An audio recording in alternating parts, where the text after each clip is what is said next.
வணக்கம். இன்றைக்கி ஜானோஸ் கிச்சனில் ரொம்ப ஈஸியான 3 விதமான லஞ்ச் பாக்ஸ் ரைஸ் பார்க்கலாம். காலை நேரத்தில் ரொம்ப ஈஸியாக செஞ்சிடலாம்.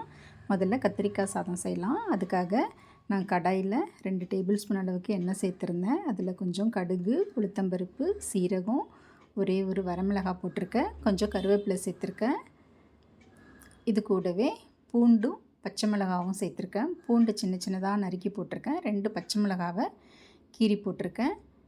ஒரு மீடியம் சைஸ் வெங்காயத்தை நீல வாக்கில் கட் பண்ணி போட்டிருக்கேன். இதெல்லாம் வதக்கி விட்டுக்கலாம்.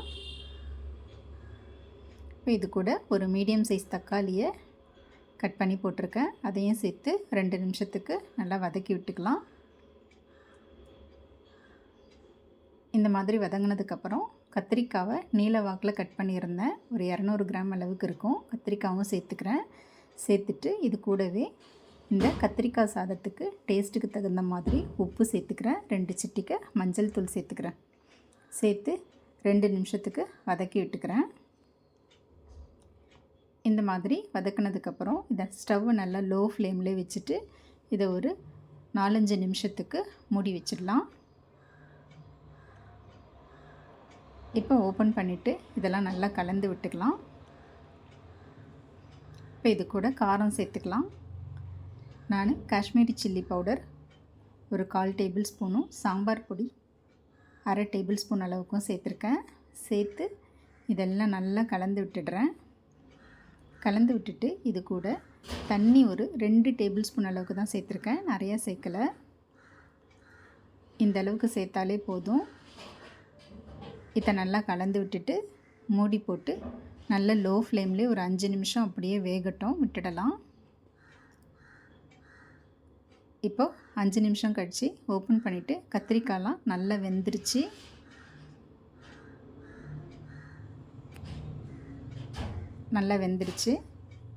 இப்போ இதெல்லாம் நல்லா கலந்து விட்டுட்டு கடைசியாக இதில் கொஞ்சம் கொத்தமல்லி தழையும் சேர்த்துக்கிறேன். சேர்த்து கலந்து விட்டு ஸ்டவ் ஆஃப் பண்ணிக்கிறேன். இப்போ இந்த கத்திரிக்காய் கிரேவியோட வடித்த சாதம் ஒரு கப் அளவு சேர்த்துருக்கேன். சேர்த்து நல்லா கலந்து விட்டுடலாம்.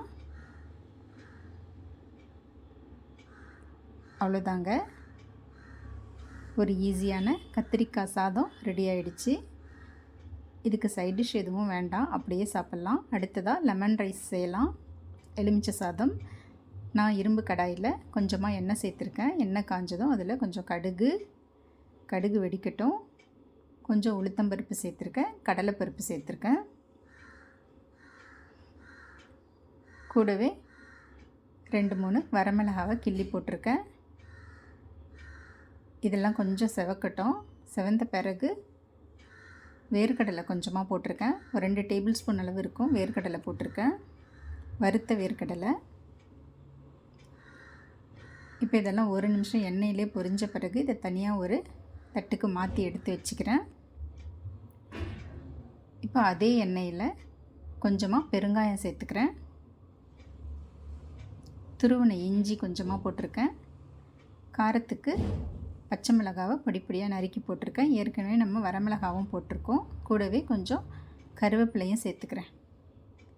இதெல்லாம் ஒரு நிமிஷம் வதக்கி விட்ட பிறகு ஸ்டவ்வை நிறுத்திட்டு நம்ம இதில் லெமன் பிழிஞ்சு விட்டுக்கலாம். லெமன் பிழிஞ்சதும் இதில் லெமன் சாதத்துக்கு தேவையான உப்பு சேர்த்துக்கிட்டு 2 சிட்டிகை மஞ்சள் தூளும் சேர்த்துக்கிறேன். கடைசியாக கொஞ்சமாக கொத்தமல்லி தழையும் சேர்த்துக்கிறேன். அவ்வளோதாங்க, லெமன் சாதத்துக்கு லெமன் சாறு ரெடி ஆகிடுச்சு. இப்போது இதில் வடித்த சாதத்தை ஒரு கப் அளவுக்கு சேர்த்துக்கிட்டு நம்ம ஏற்கனவே தாளித்து வச்சுருந்த கடுகு, உளுத்தம்பருப்பு, வேர்க்கடலையெல்லாம் இதில் சேர்த்துக்கலாம். சேர்த்துட்டு நல்லா கலந்து விட்டுடலாம். இந்த லெமன் ஜூஸ் எல்லா இடத்துலையும் படுற மாதிரி நல்லா கலந்து விட்டுக்கலாம். அவ்வளோதாங்க, ஒரு டேஸ்டான லெமன் சாதம் ரெடி ஆகிடுச்சு. இது கூட அப்பளப்பூ வச்சு சாப்பிட்டா ரொம்ப நல்லாயிருக்கும். அடுத்ததாக தக்காளி சாதம் செய்யலாம். கடாயில் கொஞ்சமாக எண்ணெய் சேர்த்துருக்கேன். அதில் கொஞ்சம் கடுகு, உளுத்தம்பருப்பு, சீரகம், பெருஞ்சீரகம் இது எல்லாத்தையும் சேர்த்துக்கிறேன். இதெல்லாம் கொஞ்சம் பொரிஞ்சு வரட்டும். இப்போ இது கூட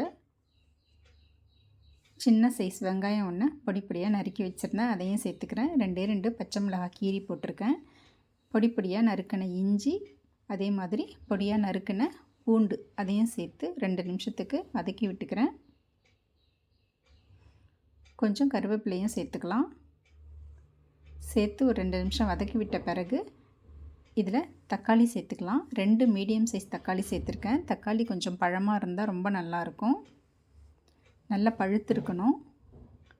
தக்காளியும் சேர்த்துட்டு ஒரு நிமிஷம் நல்லா கலந்து விட்டுக்கிட்டு இப்போது இந்த தக்காளி சாதத்துக்கு தேவையான அளவுக்கு உப்பு சேர்த்துக்கிறேன். 2 சிட்டிகை மஞ்சள் தூள் சேர்த்துக்கிறேன். சேர்த்து நல்லா கலந்து விட்டுடலாம்.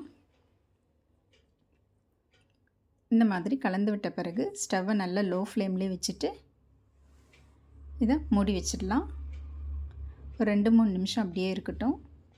அப்புறம் அதை ஓப்பன் பண்ணிவிட்டு ஒரு தடவை கிளறி கொடுத்துட்டு இப்போ இதில் காரம் சேர்த்துக்க போகிறோம். நான் காரத்துக்காக சாம்பார் பொடி 1/2 டேபிள் ஸ்பூன் அளவுக்கு தான் சேர்த்துருக்கேன். அதுவே போதும். சேர்த்து நல்லா கலந்து விட்டுடுறேன். கலந்து விட்டுட்டு தண்ணி ஒரு 2 டேபிள் ஸ்பூன் அளவுக்கு தான் சேர்த்துருக்கேன், ரொம்ப சேர்க்க வேண்டாம்.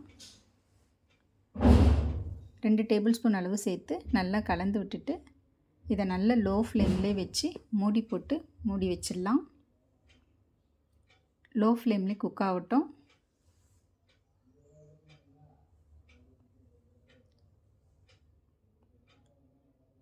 இப்போ ஓப்பன் பண்ணிவிட்டு இதெல்லாம் நல்லா கலந்து விட்டுடலாம். தக்காளியெல்லாம் நல்லா மசிஞ்சு வந்துருச்சு. கடைசியாக இது கூட கொஞ்சமாக கொத்தமல்லி தழை சேர்த்துக்கிறேன். சேர்த்து கலந்து விட்டுடலாம். அவ்வளோதாங்க, தக்காளி சாதம் செய்யறதுக்கு தக்காளி தொக்கு ரெடி ஆகிடுச்சு. இப்போது ஸ்டவ் ஆஃப் பண்ணிவிட்டு வடித்த சாதத்தை அதில் சேர்த்து நல்லா கலந்து விட்டுடலாம்.